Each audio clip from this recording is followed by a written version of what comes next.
बिस्मिल्लाहिर्रहमानिर्रहीम अस्सलाम वालेकुम। मेरा नाम है नवीद शेख और आप देख रहे हैं मेरा यूट्यूब चैनल। अब बड़े तवातुर के साथ और बड़े वसूख के साथ अपोजिशन जमातें तो ये कहना शुरू हो चुकी हैं कि ये हुकूमत नहीं चल सकती है और उनका ये भी मानना है कि उनकी गिनती पूरी है। अब देखते हैं कि जब तरीके अदम एतमाद आएगी तो अपोजिशन की ख्वाहिश पूरी होगी या फिर एक बार फिर अपोजिशन किसी के हाथों इस्तेमाल हो जाएगी। इसके अलावा काफ लीग और तरीन ग्रुप बड़ा क्या धमाका करने जा रहे हैं आज के इस वीलॉग में आपको बताऊंगा। पर अगर बात शुरू की जाए तो लग यूं रहा है कि ईवान इक़्तिदार के अंदर इमरान खान की जो गिरफ्त है वो कमज़ोर पड़ती जा रही है। इक़्तिदार उनके हाथों से रेत के तरह उनकी मुट्ठी से फिसलता जा रहा है और इमरान खान इस वक्त मुसलसल गलतियां करते दिखाई दे रहे हैं। अब पता नहीं इनसे हो रही हैं या फिर इनसे करवाई जा रही हैं या जो उनके इर्द गिर्द जो लोग हैं इस वक्त उनको पैनिक के अंदर गलत मशवरे दे रहे हैं। आप देखें, इमरान खान लाहौर आए तो परवेज़ इलाही साहब का हमें पता लगा और दीगर काफ लीग की क़यादत के बारे में पता लगा कि वो तो फुर करके इस्लामाबाद पहुंच गया। वहाँ पर उनका पार्लिमानी कमेटी का इजलास था जो कि यकीनी तौर पर पहले से तय होगा। या तो अब इमरान खान साहब के जो मुशीर थे या जो लोग थे उन्होंने सही तरीके से ब्रीफ नहीं किया, बताया नहीं कि एक इतना अहम इत्तेहादी आप लाहौर आएँ और इतनी पैनिक सिचुएशन के अंदर आपकी उससे मुलाकात ना हो तो बड़ा ही सवालिया निशान खड़ा हो जाता है। और सारी सिचुएशन और सारे मामलात और चीज़ें सबके सामने आ रही हैं। दूसरी जानिब जिस अहम मुलाकात के बारे में कहा जा रहा था कि इमरान खान की अपने दोस्त से मुलाकात होनी है लाहौर के अंदर और उस दोस्त के बारे में इशारा किया जा रहा है कि उस दोस्त का नाम जहांगीर खान तरीन ही है। पर इस हवाले से भी रिपोर्ट्स हैं कि बार बार पैगाम भिजवाने के बावजूद उन्होंने मुलाकात का शर्फ नहीं बख्शा। यूं इत्तेहादियों समेत तरीन ग्रुप ने इमरान खान साहब के साथ मुलाकात को अवॉइड किया है या फिर पता नहीं बद इंतज़ामी है उनके अपने एंड के ऊपर, अपनी पार्टी के एंड के ऊपर। ज़्यादातर जो ख्यालात हैं लोगों के यही हैं कि इत्तेहादियों ने भी और तरीन ग्रुप ने भी इस मुलाकात को अवॉइड किया है। तरीन ग्रुप के हवाले से कहा जा रहा है कि ज़्यादातर लोग जो हैं पीटीआई से जो हैं वो मुतनफ़र हैं और वो या तो चाहते हैं कि वो आज़ाद रहें या फिर नून लीग का हिस्सा बन जाएं या पीपल्स पार्टी के साथ हाथ मिला लें। क्योंकि वाज़ह है कि पीटीआई का जो इतना बड़ा भारी भरकम लगेज हो चुका है, मलबा हो गया है, इसके साथ इलेक्शन के अंदर जाना बड़ी जान जोखों का काम है। ख़ास तौर के ऊपर बलदियाती इलेक्शन के अंदर तो जीतना नामुमकिन दिखाई जाता है तरीके इंसाफ के टिकट के ऊपर, और जो अच्छे उम्मीदवार हैं वो तरीके इंसाफ का टिकट लेना भी नहीं चाहते हैं। इसी तरह फिर जनरल इलेक्शन की बात की जाए तो अगर आप बलदियाती नहीं जीत सकते तो फिर जनरल इलेक्शन तो बहुत ही दूर की बात है। दूसरा, जहांगीर तरीन की मौलाना के साथ मुलाकात के हवाले से भी एक खबर जो है वो रिपोर्ट हो चुकी थी गुज़श्ता हफ्ते के अंदर कि खुफिया मुलाकात हुई है। इसके अलावा इशाइये के बाद जो बातें जहांगीर खान तरीन ने मीडिया के साथ की हैं वो बड़ी जो है वाज़ह पैगाम है ख़ास तौर पर तहरीक इंसाफ के लिए कि उन्होंने खुलकर पीटीआई की कोई हमायत नहीं की और उन्होंने जिक्र किया कि महंगाई जो है उसको कम किया जाना चाहिए, जो मईशत है उसको बेहतर किया जाना चाहिए।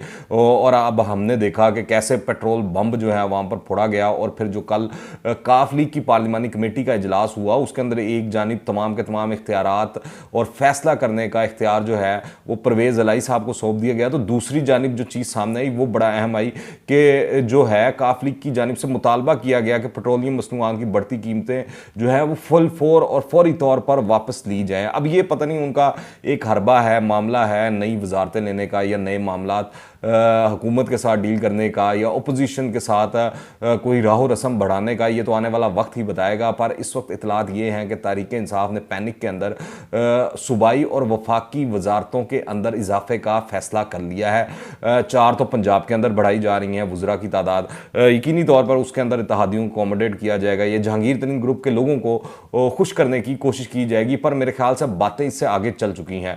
क्योंकि मैं आपको याद करवा दूं, शहबाज शरीफ के हवाले से ARY ने एक स्टोरी ब्रेक की थी 2 रोज़ कबल कि शहबाज शरीफ ने परवेज़ इलाही को वाज़ह पैगाम दिया है कि आप जो है वज़ीर आला पंजाब बन जाएं और मैं जो है वज़ीर आज़म पाकिस्तान बन जाता हूँ। ये अगले 1.5 साल जो है मिलकर गुजारते हैं और इसके बाद आगे की भी प्लानिंग करेंगे। बड़ा हमने लड़ाई कर लिया 20 साल, अब जो है ज़िंदगी का जो आखिरी वक्त है ये मिलजुल कर गुजारते हैं।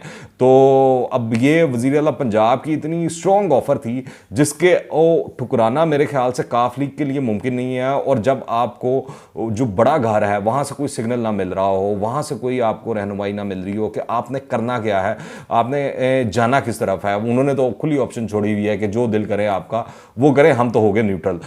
यूं कप्तान का अगर आप देखें तो दौरा लाहौर कामयाब नहीं रहा। फिलहाल हुकूमत ने तरीके अदम एतमाद के खिलाफ हिकमत अमली के तौर पर इत्तेहादी जमातों को खुश करने का फैसला कर लिया है और ये कहा जा रहा है कि अब इत्तेहादी जमातों के अरकान को वजीर मुमलिकत का ओहदा दिया जाएगा। ये तीनों चारों, जिस तरह MQM है, काफ लीग है, GDA है या बाप वाले हैं, उन सबको जो है एक एक जो है वजीर मुमलिकत का ओहदा देने की तैयारी की जा रही है।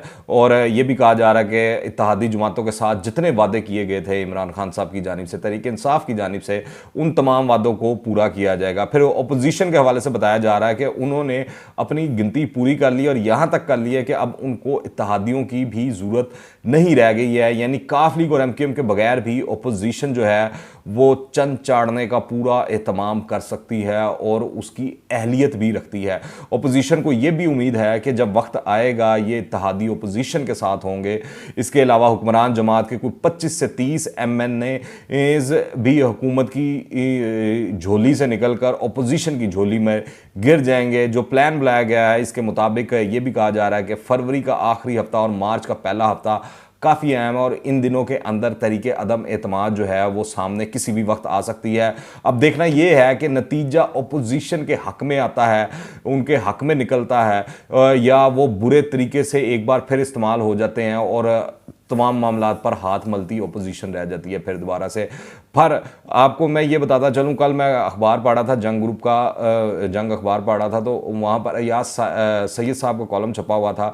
वैसे याद सैयद साहब के अलावा भी बहुत से दीगर जो सहाफ़ी हैं उन्होंने इस हवाले से रिपोर्ट कर चुके हैं कि इमरान खान ने पार्लियामेंट और एक अहम शख्सियत के मुस्तकबिल के हवाले से 2 हुक्मनामे खामोशी से सदर मुमलिकत से दस्तखत करवा कर अपने पास रख लिए हैं। एक के बारे में कहा जा रहा है कि ये असम्बलियाँ तोड़ने के हवाले से है और दूसरे के बारे में रिपोर्ट किया जा रहा है, चमकगोइयाँ चल रही हैं, बल्कि ऐसा कहना चाहिए कि ये किसी अहम शख्सियत की तकर्री के हवाले से है। मगर आइनी और कानूनी माहिरीन जो हैं उनकी राय में इमरान खान की ये जो स्कीम है ये भी ज़्यादा देर चलती दिखाई नहीं देती, कामयाब होती नहीं दिखाई दे रही, क्योंकि जो एक पूरा मैकेनिज़्म है, एक ड्यू प्रोसेस है, वो इस सिलसिले में फॉलो किया जाना चाहिए, वरना ये तमाम मामला जो है अदालत में जाकर चैलेंज भी हो सकता है। दूसरी जानिब पेट्रोल के बारे में इमरान खान साहब ने 9 बजे वो बताते हैं 2-3 घंटे पहले कि पेट्रोल की कीमतें नहीं बढ़ाएंगे, फिर रात को वो बढ़ा देते हैं और उसके बाद से अगले दिन जब सुबह आवाम उठती है तो पता लगता है मोहसिन बेग साहब वाला वाक़या हो गया और उसके अंदर वहाँ पर सबको फंसा दिया जाता है, उलझा दिया जाता है।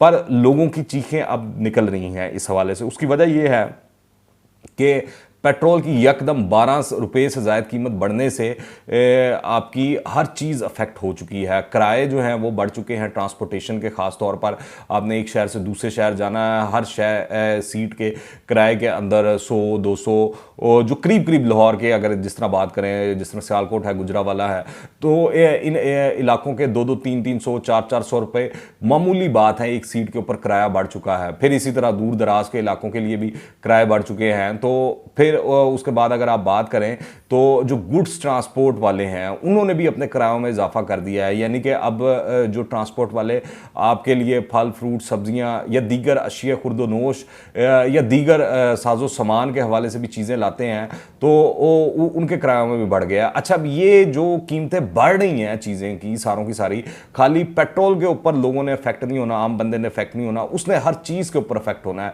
उसने हर चीज़ की बढ़ती हुई प्राइस जो है वो आम आदमी ने अदा करनी है, किसी कारोबारी शख्स ने अदा नहीं करनी। अगर गुड्स वाले होंगे तो उन्होंने ट्रांसफ़र कर देना है, जिनके साथ वो कारोबार कर रहे हैं वो उन्होंने अदा करना है। जो जिस भी चीज़ का कारोबार कर रहे होंगे उन्होंने उसकी कीमतें बढ़ा देनी है। इन द एंड जो जितना बोझ है सारा का सारा वो आवाम पर आ गिरना है। और दूसरा, इस हवाले से अगर आप देखें कि वज़ीर आज़म के जो मुशीर हैं, वज़ीर हैं, ख़ास तौर पर शिबली फराज साहब, जिस तरह वो गुफ्तगू करते हैं, बताते हैं कि उन्होंने मशवरा ही दे दिया कि पेट्रोल आप कम से कम इस्तेमाल करें। अब एक शख्स अपने बच्चों को लेने जा रहा है स्कूल से या बाइक के ऊपर, जो भी मामला है, तो अभी उसने फ़र्ज़ करें कि अगर बाइक में 1 लीटर पेट्रोल डलवाया है तो उसने अभी बाइक अपनी स्टार्ट नहीं की है तो उसने 26 रुपये हुकूमत को दे दिए हैं।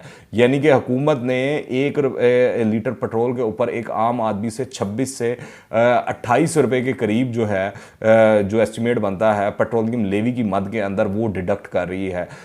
तो आप खुद अंदाज़ा लगा लें। फिर कहा जाता है कि ख़जाने हम भर रहे हैं, ये कर रहे हैं, वो कर रहे हैं, और फिर वो कहते हैं कि मुल्क की माशी सूरत हाल बेहतर नहीं है।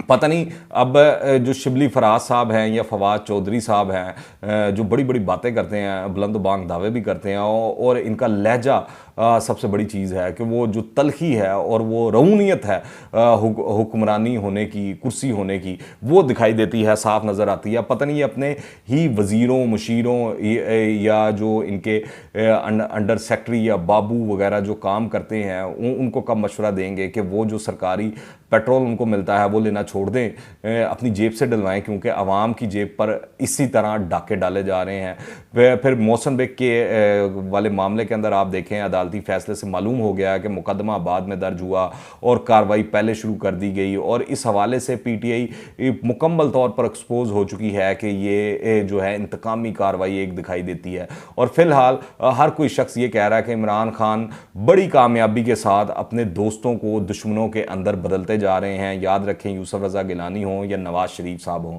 जब इनको 4-4 साल पूरे हो चुके थे तो ये घर जा चुके थे, और इमरान खान के भी 4 साल पूरे होने को आ चुके हैं। अब ये आने वाला वक्त साबित करेगा इस लॉजिक के अंदर, इस मामले के अंदर कोई हकीकत है कि नहीं है। आप इस हवाले से क्या राय रखते हैं नीचे कमेंट्स में लाजमी बताइएगा, और अगर आपने अभी तक इस चैनल को सब्सक्राइब नहीं किया तो कर लें। दुआ में याद रखिएगा। अंटिल द नेक्स्ट टाइम, अल्लाह हाफिज़।